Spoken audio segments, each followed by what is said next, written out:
రాజ్యాంగం కేవలం ఒక పుస్తకం కాదని, గొప్ప వ్యక్తుల ఆలోచనలతో కూడిన ఒక పవిత్ర గ్రంథమని ఎమ్మెల్యే గండ్ర సత్యనారాయణరావు అన్నారు. భూపాలపల్లి జిల్లా కేంద్రంలోని 7-26 వార్డుల్లో రాజ్యాంగ పరిరక్షణ పాదయాత్ర పట్టణ అధ్యక్షుడు ఇస్లావత్ దేవన్ ఆధ్వర్యంలో నిర్వహించారు. ఈ పాదయాత్రలో ముఖ్య అతిథిగా ఎమ్మెల్యే గండ్ర సత్యనారాయణరావు పాల్గొన్నారు. యాత్ర అనంతరం ఎమ్మెల్యే మీడియాతో మాట్లాడుతూ, మన దేశ రాజ్యాంగం అమల్లోకి వచ్చి 75 సంవత్సరాలు పూర్తయిన సందర్భంగా రాజ్యాంగ విలువలపై ప్రజల్లో అవగాహన పెంచడమే లక్ష్యంగా ఈ కార్యక్రమం నిర్వహిస్తున్నామన్నారు. 56% కలిగినటువంటి బీసీల బడుగు బలహీన వర్గాలకు 42% కేంద్ర ప్రభుత్వం అమలు చేసే విధంగా తెలంగాణ రాష్ట్ర ప్రభుత్వం అసెంబ్లీలో తీర్మానం పెట్టి కేంద్ర ప్రభుత్వం మీద ఢిల్లీలో కూడా ధర్నా చేయడం జరిగింది.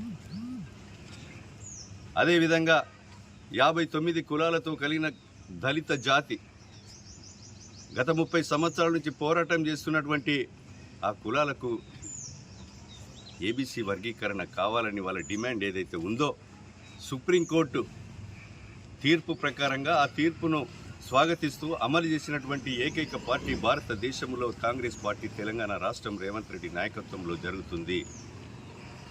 దీన్ని ప్రజలు, మేధావులు, కవులు, కళాకారులు, అన్ని వర్గాల ప్రజలు గమనించవలసిందిగా మేము విజ్ఞప్తి చేస్తున్నాం. నిజాయితీగా పరిపాలన కొనసాగిస్తూ వాళ్ళ అప్పులకు 1,53,000 కోట్ల మిత్తి కట్టిన బీజేపీకి వత్తాసు పలుకుతూ ప్రభుత్వ తీరును ఖండిస్తున్నాడు కేసీఆర్.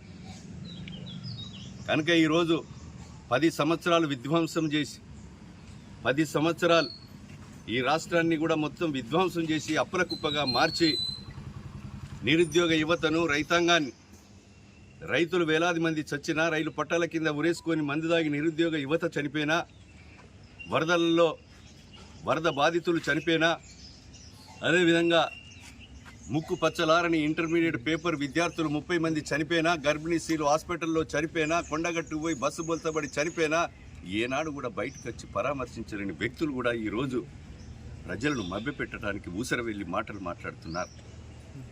ప్రజలు గమనించవలసిందిగా కోరుతున్నాం. అంతిమ నిర్ణేతలు ప్రజలే.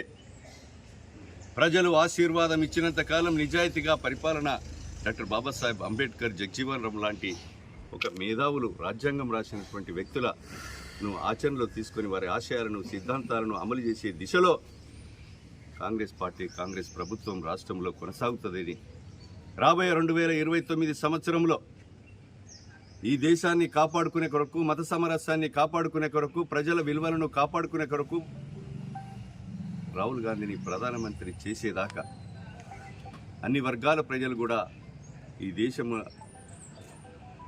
కొరకు ఆలోచన చేయవలసిందిగా కోరుతూ, అందరూ కూడా ఈ యొక్క జిఎస్టీ ద్వారా పన్నులు వసూలు చేసి పేదల భారతదేశ ప్రజల రక్తం దాగే రాక్షస ప్రభుత్వానికి చరమగీతం పాడే వరకు అన్ని వర్గాల ప్రజలు కూడా సన్నద్ధం కావాల్సిందిగా కోరుతూ, ఈరోజు ఈ డాక్టర్ బాబాసాహెబ్ రాసిన ఈ అంబేద్కర్ విలువలను, రాజ్యాంగాన్ని పరిరక్షించాలని, కాపాడాలని, దీన్ని అమలు చేయాలని